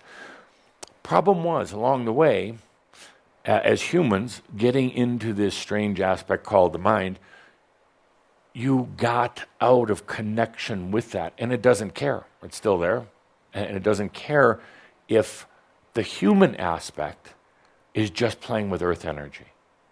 Doesn't care. But when the human who starts opening the eyes, particularly two eyes, and starts to say, I am aware, I'm the I am, using earth energy to incarnate myself here, and now using cosmic energy to expand my abundance here, and now using crystalline energies to expand my awareness here and all other places, it does so. You tap back in to these core energies. But remember, this is very important to remember, the I am energy is not a worker. It is an aligner. It is the general who's going to command these other energies. So don't go to your I am energy and saying, as a human, well, here's what I need $1,000 to... No. Stop, take a deep breath. It's there to align, to command crystalline, cosmic, and earth. Make sense? A little bit, okay. Now, we'll continue with this discussion until you're sick and tired of it. The point is, hey. What's the signal that we're sick and tired of it? Shut up. I don't care. I don't care. Now, actually, I do care if you tell me that. If you tell me that, I want it said with passion and meaning. I want it said with a song. Shut up! Like, not just shut up. If you're going to say it to me, be ready for me to come back and say it to you. And then we'll see where the passion is. Shut up! Okay, so where are we? Let's take a deep breath. We'll shift gears. We have a few minutes left, and I want to do a feeling, experience. Not a mirab, but it's going to be an experience. A couple of points. You've been used to using earth energy. It's very crude, it's very old, and very slow. We're going to go beyond that. You are the bringers of energy, cosmic and crystalline. And you're going to learn to come back into resonance with your core I am energies that respond to passion. Very simple. Stop focusing on money or abundance or those other things. Start looking at how you're going to bring in these energies. How do you bring in energies? Passion. Passion. You bring in energies and passion. You do not force anything. And if you find yourself forcing or getting all caught up in your head, just stop. Terminate the experience. Start over some other time. It's the passion, and it starts with the passion of choosing life. By the way, a long time ago, Tobias categorized all the areas of human strife fairly easily. He said that there were problems in relationships. There are problems with abundance, double duh.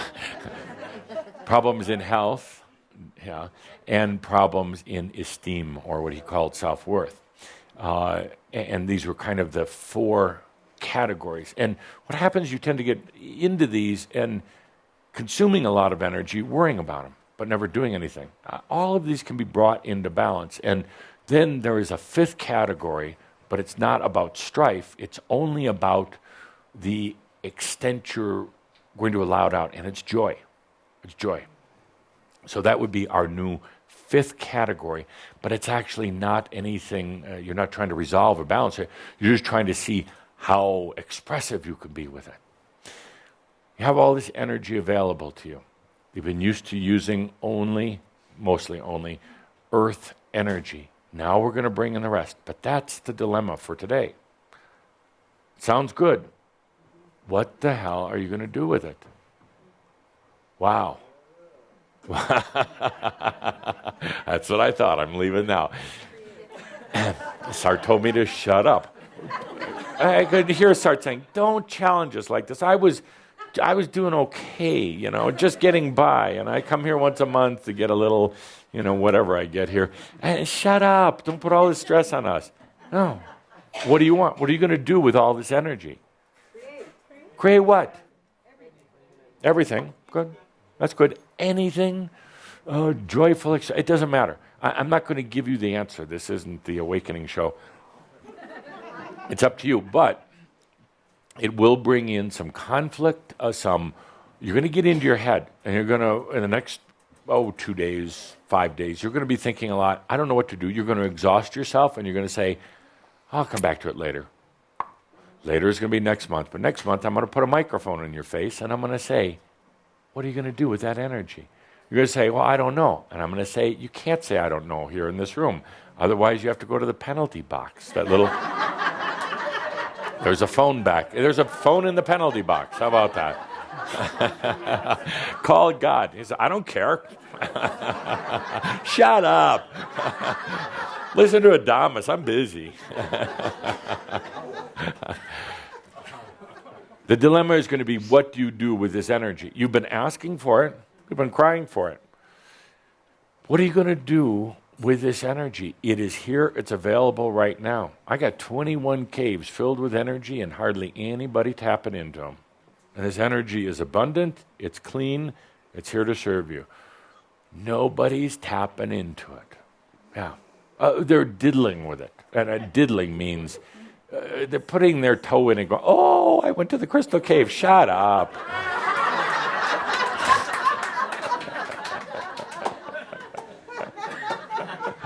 It is the Awakening Show, just a different version, season 2.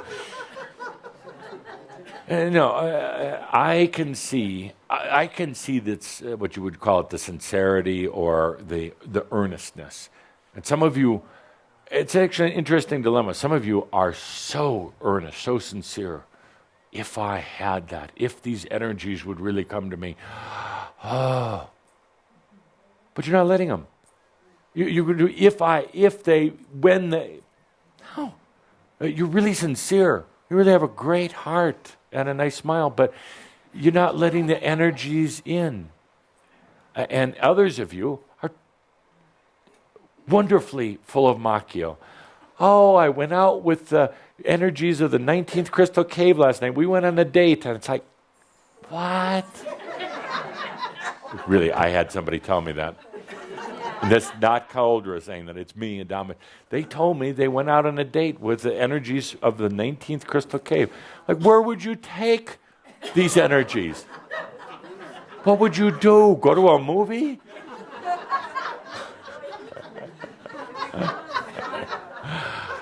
You wouldn't believe what I have to deal with. We have a few minutes remaining. We'll have a little music. We'll do a little experience, kind of like a mihrab, but kind of not. Doesn't matter what it is. It's the experience of feeling these different layers of energy, earth, cosmic, crystalline. My friends, whether you like it, if you're sitting in this room or you're listening in online, you're reading this, you are a bringer of new energy. Not for anybody else, please, that's not. It's just for you. You are a bringer. When others seeing that you can bring the milk home, they're going to start bringing the milk home.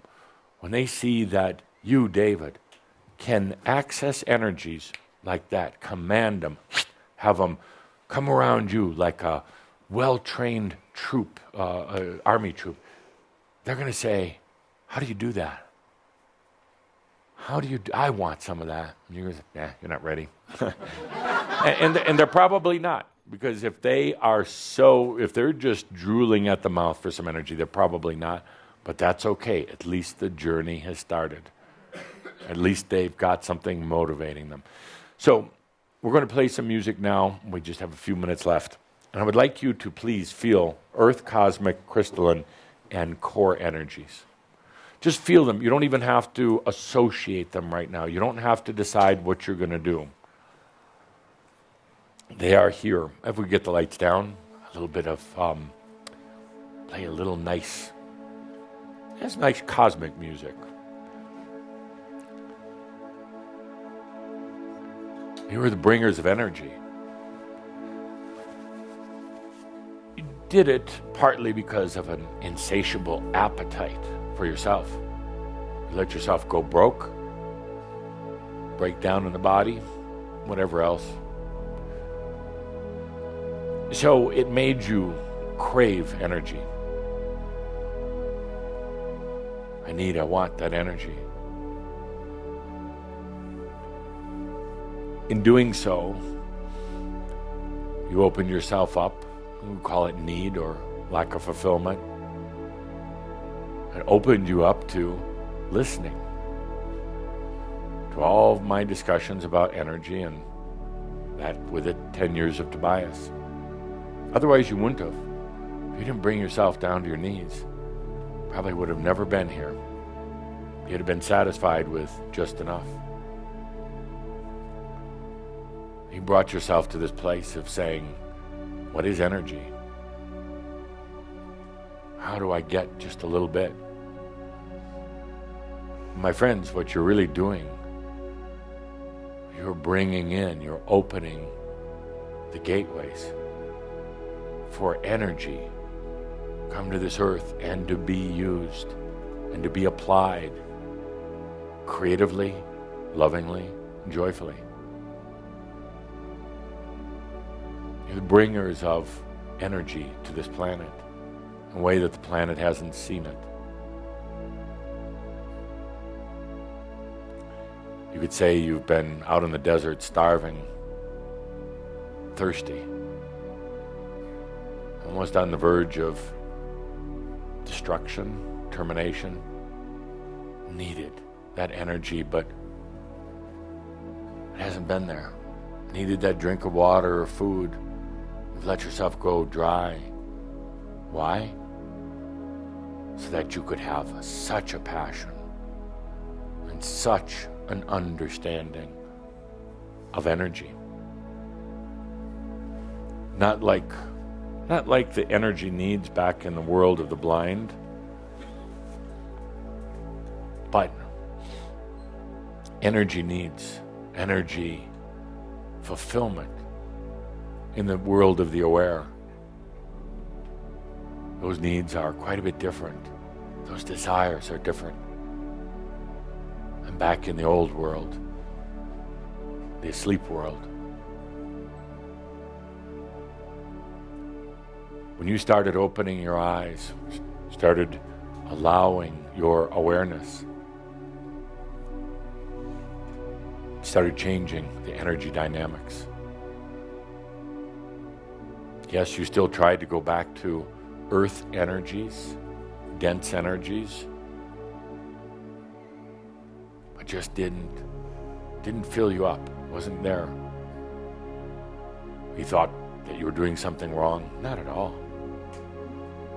You were just giving yourself such a desire to open up into these new energies, cosmic, crystalline, and finally back into the resonance of your I am. You allowed yourself to get energy depraved and deprived. And you could come to the place, the time of true appreciation, a true understanding of energy. Come to a time when, sitting here today, you know you'll never abuse it. Not that you would even try. You know you'd never abuse it. You know that it's for you. It's yours. Not for you to feed the world. Just for you. But you also know that as others start to open their eyes, they'll see how you work with energy, your personal energy, and they'll know that someday they can also. You're here as bringers of energy into life, into motion, into creativity, into expression, in levels that have always been there, but few, if any, humans have ever accessed. I want you to hear this next part very carefully. My dear masters, dear bringers of energy, I want you to hear this very carefully. The few who came before you and became the masters, the few who came before you, never had to take into consideration the use of energy. But you do. What's different about you and the masters of the past, whether it was Yeshua or Tobias or Buddha or any of the others, what's different? They knew they weren't staying on this planet. There was no consequence, no consideration about using energy. They had the knowingness in this impending crash with their ascension, their awakening. They had the knowingness that they weren't going to stay. They didn't stay for a couple of reasons. They wanted to be on the other side to work with you here. They didn't stay because the energies were much more dense, and because they didn't have fellowship, camaraderie with other open-eyed beings. So they never studied energy. It wasn't a consideration for them.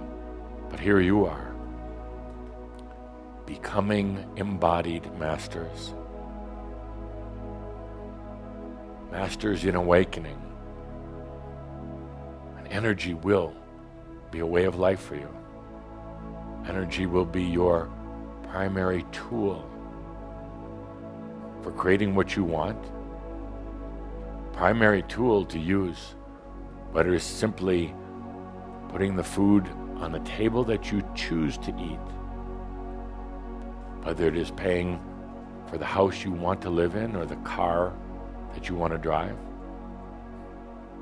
Or energy will be your primary tool for your interdimensional journeys, your what you call teletransportation, appearing wherever you want, anytime you want. Energy will be the primary tool for your physical rejuvenation, to keep that body ageless, healthy. The masters who came before you, they did not need to learn about energy. Energy applied here on earth. But my friends, dear masters, we teach this now to each and every one of you. His energy will be your tool, guided by your consciousness and your awareness, brought forth to you in your own life. with the knowingness that when it's done once, it can be repeated. In other words, if you do it, others who come next will be able to do it also. As bringers of energy,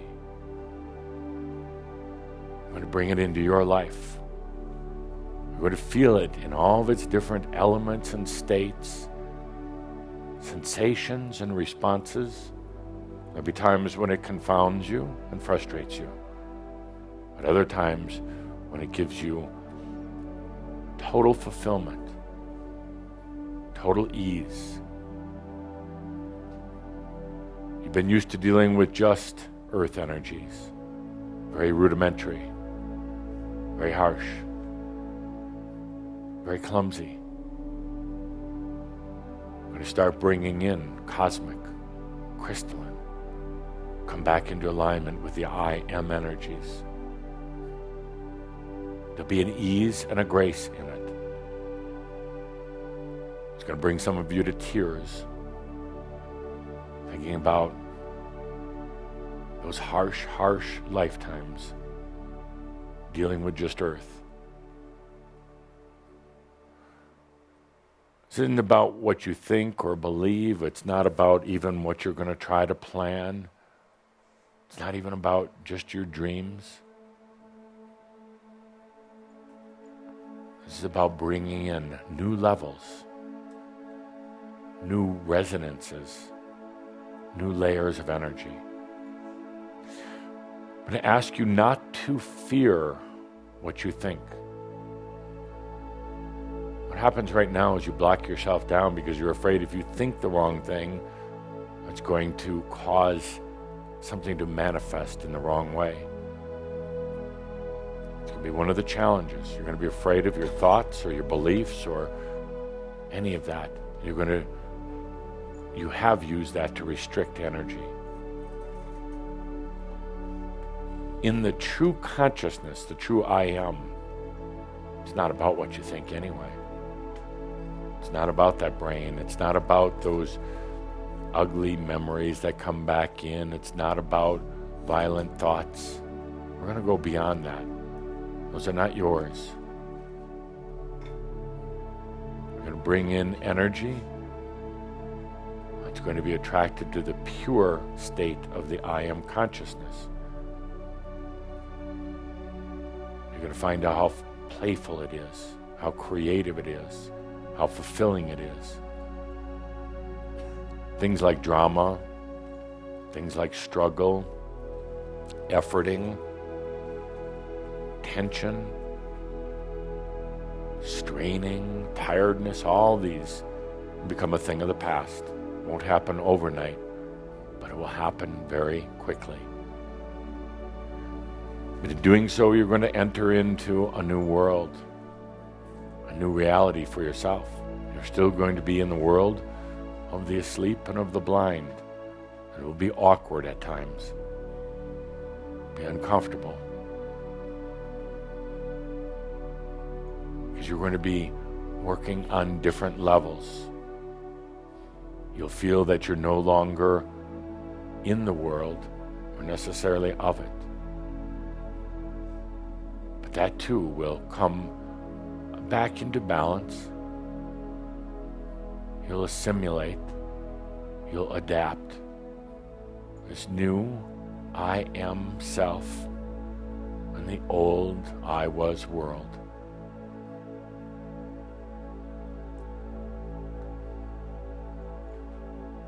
The masters of the past, they only had to release their bodies and leave. That was the big challenge for them, letting go of the physical body. You, my friends, it's about what are you going to do with this energy? You've been asking for it. My, how have you been asking for it? What are you going to do with it? How are you going to let it serve you? As I said, we'll discuss it in our upcoming sessions. It even goes beyond your dreams or your imaginations. Definitely goes beyond the mind. Let's take a deep breath on this day, this milestone day. And by the way, I'll point this out once again, make this offer once again. If you're not interested in being a bringer of energy for you into your life and your life only, if you're not interested, if you're just tagging along to see what the others do, it'd be best you leave now. A, we don't want you. B, it's going to hurt too much. And C, you don't belong here. If you're here out of just fascination, you want to be a spectator, it's not the place for you to be. It's not a judgment, it's just reality. For those of you who stay, we will access these energies, crystalline, cosmic, earth. Get back into the core. Let's take a deep breath. It's a milestone, a marker. As Tobias called it, a point of separation. One step further now from the world of the blind and the asleep. One step now, a little out of the center zone of that middle land of awakening. And it was comfortable to stay in that middle land. It's like you open one eye but not the other. You got to the middle land of awakening. It was comfortable. A little awkward, but comfortable. Now in this next step, as bringers of energy, we're going to go out of the middle zone. We're going to find that one eye twitching, that eye that's still closed is going to start twitching. You're going to wonder if it's time to open it or not. Now, part of you will resist. But part of you will want to open it. When that twitching starts, and you wonder what's going to happen next, and that aspect of the mind pops in, all of its fears and its questions, just remember, take a deep breath and remember, as you exit out of awakening middle land, no matter what, all is well in all of creation. Oh, shut up. Thank you, my dear Shambra. Thank you. Thank you.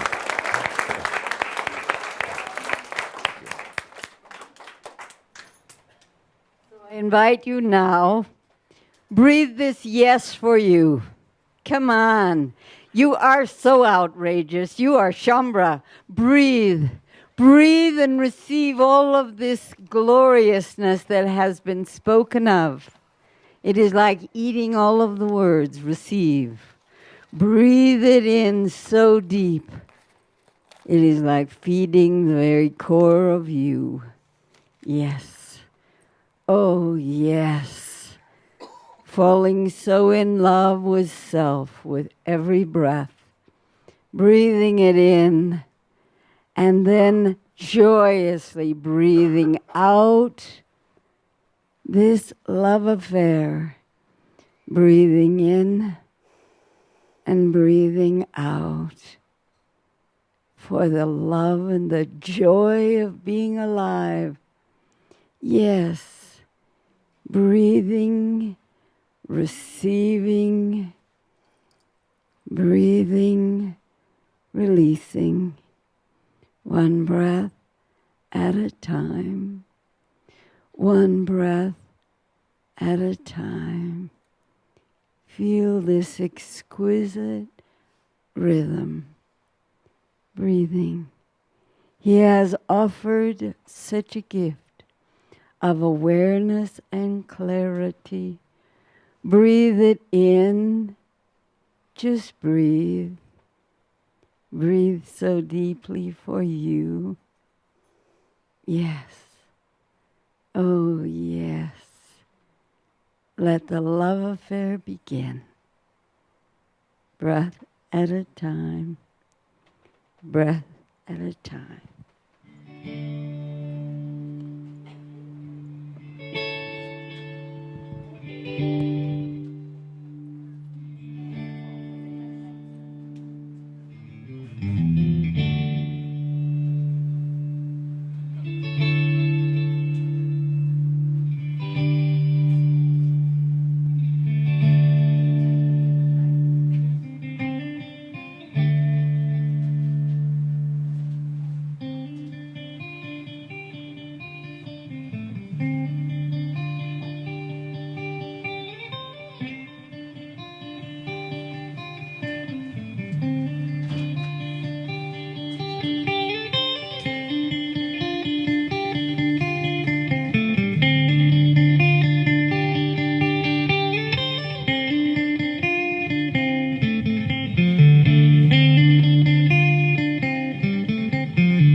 Thank you for being part of the Crimson Circle show. Whether you came from crimsoncircle.com, Awakening Zone, or BTR, thank you for joining us, listening or watching. A big thank you always to Jeffrey Hoppy, channeling Adamus. Yes. Thank you to Norma for the breathing. Thank you to Marty Sawinski for the music. Happy birthday to Duke. Thank you for joining us. We'll be back here July 6th, same time, same place. Be well and let those energies serve you. Thank you, everyone. And thank you to David McMasters. Always forgot. So sorry. Thank you. Thank you, everyone.